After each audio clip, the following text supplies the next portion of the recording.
சிங்கமும் பசிராஜாவும். ஒரு காட்டுல 2 சிங்கங்கள் இருந்துச்சு. அதுங்க காட்டை 2 பாகங்களா பிரிச்சு வச்சது. ஒன்னு ஜக்கு சிங்கம், அதோட பகுதியில் இருக்கிற மிருகங்கள் அது கூட இருந்தது. அப்புறம் இன்னொன்னு ஷேரு, அதோட பாகத்துல இருந்த மிருகங்கள் அது கூட இருந்ததுங்க. ஜக்குவும் ஷேரும் 2 பேரும் அவங்க நண்பர்கள் மேல ரொம்ப பாசமா இருந்தாங்க. காட்டுக்கிட்ட ஒரு அரண்மனை இருந்தது. அந்த அரண்மனையோட ராஜா அவர் தினமும் சாப்பிடுறதுக்கு ஒரு மிருகத்தை கொண்டு வர சொல்லுவாரு. ஜக்குவும் ஷேருவும் ரொம்ப கவலையோட இருந்தாங்க. எப்பா ஷேரு, இந்த ராஜா ரொம்ப மோசமானவரா இருக்காரு. தினமும் ஒரு மிருகத்தை கொடுக்க சொல்லி சொல்றாரு. இப்படியே போனா மிருகங்கள் எல்லாமே குறைஞ்சி போயிடும். அப்புறம் அவருக்கு தினமும் ஒரு மிருகத்தை அனுப்பி வைக்கலன்னா அவர் இங்க வேட்டையாடுறதுக்கு வந்துருவாரு. அதுல நாமளும் இறந்து போறதுக்கு வாய்ப்பு இருக்கு. ஒன்னு பண்ணுவோம், நாளைக்கு எல்லாரையும் ஒண்ணு கூட சொல்லுவோம். மத்த மிருகங்களும் அவங்களோட ஆலோசனைய சொல்லும். மறுநாள் எல்லா மிருகங்களும் ஒன்னு கூடி வந்தாங்க. அரண்மனையில இருக்கிற ராஜாவுக்கு பாடத்தை புகட்டுறதுக்காகத்தான் நாம எல்லாம் ஒண்ணு கூடி இருக்கோம். உங்க ஆலோசனைகளை எங்களுக்கு சொல்லுங்க. அப்ப நரி என்ன சொல்லுச்சுன்னா, ஷேரு, இன்னைக்கு உன்னோட முறையாச்சே, நீ அவர்கிட்ட மிருகத்தை அனுப்பி வச்சிட்டியா? இன்னைக்கு அனுப்பி வச்சிட்டேன். ஆனா இனிமே அனுப்பவே முடியாது. எல்லா மிருகங்களும் ரொம்ப அழுதுகிட்டு இருக்கு. அதை என்னால பார்க்க முடியல. இனிமேலும் நான் யாரையும் அனுப்ப விரும்பல. அப்படின்னா கேளு, நாளைக்கு ஒருத்தர் இல்ல, நாம எல்லாரும் 5 பேரா சேர்ந்து போவோம். என்னோட யார் யாரெல்லாம் வரீங்க சொல்லுங்க. எல்லா மிருகங்களும் யோசிக்க ஆரம்பிச்சது. நான் வரேன். நான் வரேன். நான். ஜக்குவும் ஷேருவும் மத்த மிருகங்களுக்குள்ள இருக்கிற பாசத்தை பார்த்து என்ன சொல்லுச்சுங்கன்னா, யாரும் போக வேண்டாம், நாங்க 2 பேர் மட்டும் போறோம். மறுநாள் ஜக்குவும் ஷேருவும் 2 பேரும் அரண்மனைக்குள்ள போனாங்க. போய் ராஜா கிட்ட என்ன சொன்னாங்கன்னா, மகாராஜா, இன்னைக்கு நாங்களே வந்திருக்கோம். நீங்க எங்களை சாப்பிடுங்க. இனிமேலும் உங்களுக்கு எந்த மிருகங்களையும் அனுப்பி வைக்க முடியாது. அனுப்பவும் விரும்பல. அதனால நாங்க ரொம்ப கவலைப்படுறோம். அவங்க கவலைப்படுறதை எங்களால பார்க்க முடியல மகாராஜா. அதுக்கு மகாராஜா என்ன சொன்னாருன்னா, சிங்கங்களா இருந்துகிட்டு அந்த மிருகங்களை காப்பாத்துறீங்களா? நீங்களே மிருகங்களை அடிச்சு சாப்பிடுறவங்க. இல்ல மகாராஜா, நாங்க எந்த ஒரு மிருகத்தையும் சாப்பிட மாட்டோம். அவங்க எல்லாரும் எங்க நண்பர்கள். என்ன சொன்ன? நீ ஒரு மிருகமா இருந்துகிட்டு மிருகங்களை சாப்பிட மாட்டியா? ராஜா யோசிக்க ஆரம்பிச்சிட்டாரு. அந்த 2 மிருகங்களும் காட்டுல இருக்கிற மிருகங்கள் மேல வச்சிருக்கிற பாசத்தை பார்த்துட்டு அப்புறம் அந்த 2 சிங்கங்களையும் அனுப்பி வச்சிட்டாரு. இந்த சம்பவம் நடந்ததுக்கு அப்புறமா அவர் அந்த காட்டுல இருந்து எந்த ஒரு மிருகத்தையும் சாப்பிட கேட்டதே இல்லை.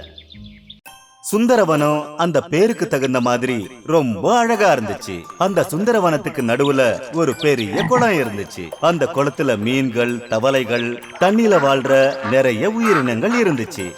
ஆனா அதுங்கள்ல சம்பாக்களி அப்புறம் ராம்கலிங்கிற மீன்கள் ரொம்ப நல்ல தோழிகள். அவங்க 2 பேரும் அவங்க நண்பன் போந்து தவளையோட அங்க சந்தோஷமா வாழ்ந்துகிட்டு இருந்துச்சு. சம்பாக்களியும் ராம்கலியும் அதுங்க தனக்கு தானே ரொம்ப அறிவாளி, புத்திசாலின்னு நினைச்சுக்கிச்சுங்க. அப்புறம் பேச்சோட பேச்சா போந்து தவளைய கிண்டல் பண்ணும். சொல்லுங்க போந்து மகாராஜா, என்ன டர்ரு டர்ன்னு சொல்லிட்டு இருந்தீங்க? என்ன உங்க மனைவியை தேடிட்டு இருக்கீங்களா? அட விடு சம்பாக்களி, போந்து ராஜாவோட மகாராணி அவரை பார்த்ததுமே பயந்து ஓடிடுவாங்க. இவரு சரியான நாத்தம் பிடிச்ச பெரிய முட்டாள் தெரியுமா? ஆனா போந்து தவளை அவங்க பேசுறத விளையாட்டா எடுத்துக்கும். ஒரு நாள் அந்த குளத்துக்கிட்ட ஒரு மீனவன் வந்தான்.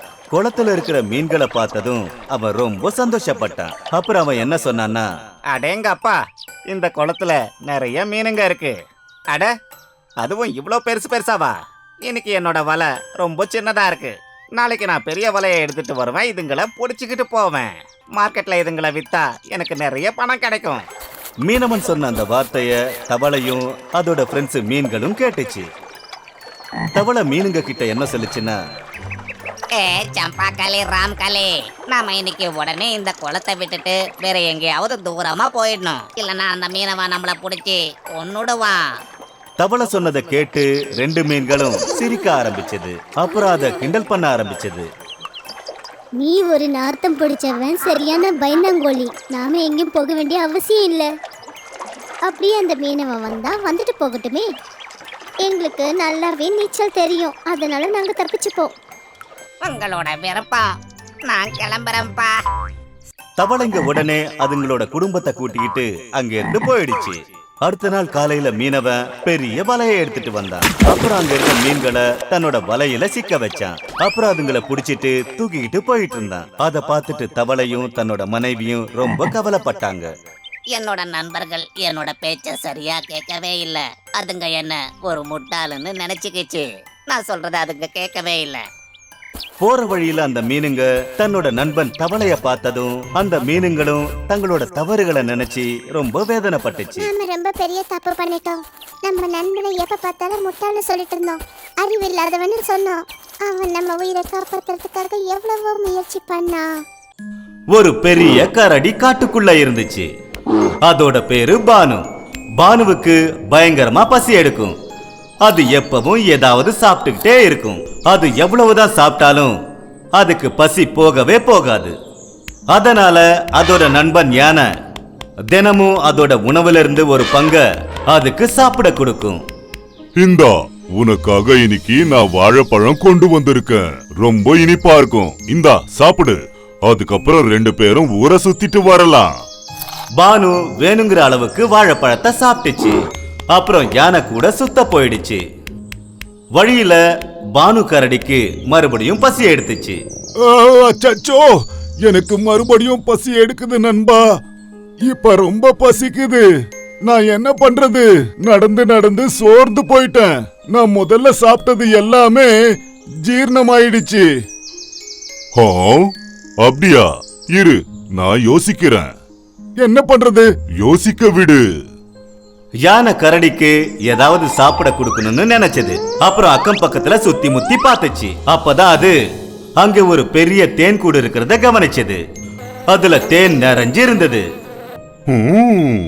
ஒருவேளை இந்த தேனீக்கள் இங்கிருந்து போயிடுச்சுன்னா நான் பானுக்கு பிடிச்ச தேனை கொண்டு போய் கொடுப்பேன். அதனால அதோட வயிறும் நிறைஞ்சிரும். யானை மனசளவுல ரொம்ப நல்லவன். அது ராணி தேனி கிட்ட ஒரு ரோஜா பூவை எடுத்துட்டு போச்சு. அப்புறம் என்ன சொல்லுச்சுன்னா, ராணி தேனி, ராணி தேனி, நீ எப்படி இருக்க? இந்தா இந்தா, நான் உனக்காக பூ கொண்டு வந்திருக்கேன். ரொம்ப நன்றி யானை.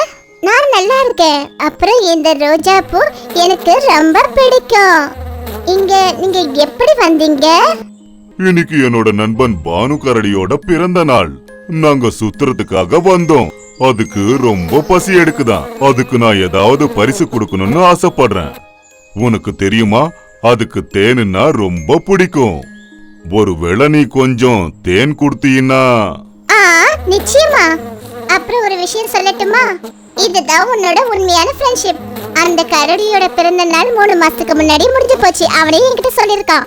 இந்த தேன் உன்னோட நண்பன் கிட்ட கொடு. யானைக்கு ரொம்ப சந்தோஷமாயிடுச்சு. ராணி தேனிக்கு நன்றிய சொல்லிச்சு. அப்புறம் கரடி கிட்ட அங்க இருந்து ஓடி வந்துடுச்சு. இந்த நண்பா, உனக்காக தேன் கொண்டு வந்திருக்கேன். எவ்வளவு வேணுமோ சாப்பிடு. 2 நண்பர்களும் நல்லா சாப்பிட்டாங்க. அப்புறம் சந்தோஷமா சிரிச்சாங்க. ஒரு நாள் காட்டுல காலங்காத்தால ராஜா சிங்கம் தன்னோட குகையை விட்டு வெளியே வந்தபோது, அப்ப அது ஒரு சாது பாபாவை தன்னோட குகைக்கு வெளியில ஒரு மரத்துக்கு அடியில உட்கார்ந்து தவம் பண்ணிட்டு இருந்தத பார்த்துச்சு. இவருக்கு இவ்வளவு தைரியமா? இவரே எனக்கு உணவாகிறதுக்காக இங்க வந்திருக்காருன்னு நினைக்கிறேன். சரியான முட்டாள். இப்ப இவர் எனக்கு உணவாகிறத யாரும் தடுக்கவே முடியாது.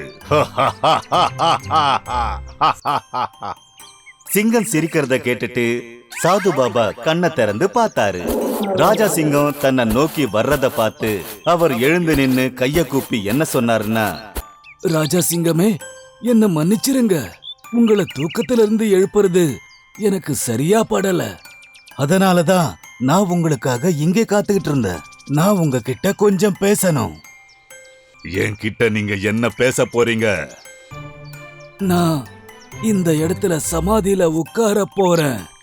சக்திகளையும் பெற போறேன். எனக்கு உங்களோட அனுமதி மட்டும் வேணும் சிங்கராஜாவே. நீங்க எனக்கு இந்த இடத்துல உட்கார்றதுக்கான அனுமதியை மட்டும் கொடுங்க. ஆனா இந்த இடத்துல எதுக்கு? ஏன் என்ன பார்த்தா உங்களுக்கு பயமா இல்லையா? நான் இன்னைக்கு உங்களை சாப்பிட போறேன். அதுக்கப்புறம் எப்படி நீங்க இங்க சமாதியா? நான் சொல்றத கவனமா கேளுங்க சிங்கராஜாவே. இந்த சக்திய பெறறதுக்கு எனக்கு நீங்க உதவி பண்ணுங்க. அதுக்கப்புறம் நான் உங்களுக்கு உதவி பண்றேன். என்னால உங்களுக்கு பறக்கிறதுக்கான சக்திய கொடுக்க முடியும். நீங்க மட்டும் ஒரு அற்புதமான சிங்கமா மாற முடியும். பறக்க போறீங்க, அதாவது பறக்கிற சிங்கமா. அப்படியா? அது அப்படியா? இதுதான் விஷயமா? ஒருவேளை இந்த காட்டுல வேற எங்கேயாவது போனா மத்த மிருகங்கள் என்ன ரொம்பவே தொந்தரவு பண்ணும். ஆனா உங்களோட அனுமதியோட நான் இங்க இருந்தேன்னா வேற யாரும் என்ன தொந்தரவு பண்ண மாட்டாங்க. எனக்கு தெரியும், மத்த மிருகங்கள் எல்லாமே உங்களை பார்த்து பயப்படுவாங்க. நீங்க சொன்னது சரிதான். அது சரி, என்ன பறக்க வைக்கிறதுக்கான சக்தி உங்களுக்கு நிச்சயமா கிடைக்குமா? ஆமா மகாராஜா, எனக்கு உங்களோட துணை இருந்தா மட்டும் போதும். உங்களுக்கு உணவு எந்த வகையில வேணாலும் கிடைச்சிரும். ஆனா உங்களுக்கு யாராலையும் சக்தியை கொடுக்க முடியாது மகாராஜா. சாது பாபா சொன்னது சிங்கத்துக்கு சரின்னு பட்டுச்சு. சிங்கம் அந்த பாபாவுக்கு ராத்திரி பகலுன்னு சேவை செஞ்சுச்சு. அவருக்கு பக்கத்துல எந்த மிருகத்தையும் வரவிடல. ரொம்ப நேரத்துக்கு அப்புறம் பாபா கண்ணை திறந்ததும் அவருக்கு நிறைய சக்திகள் கிடைச்சது. அவர் சிங்கத்தை ஆசீர்வாதம் பண்ணாரு. அப்புறம் சிங்கம் பறக்கிற சிங்கமா மாறிடுச்சு. அதை பார்த்துட்டு காட்டுல இருக்கிற மத்த மிருகங்கள் எல்லாமே ஆச்சரியப்பட்டாங்க. அப்புறம் சிங்கத்துக்கு ரொம்ப சந்தோஷமாயிடுச்சு.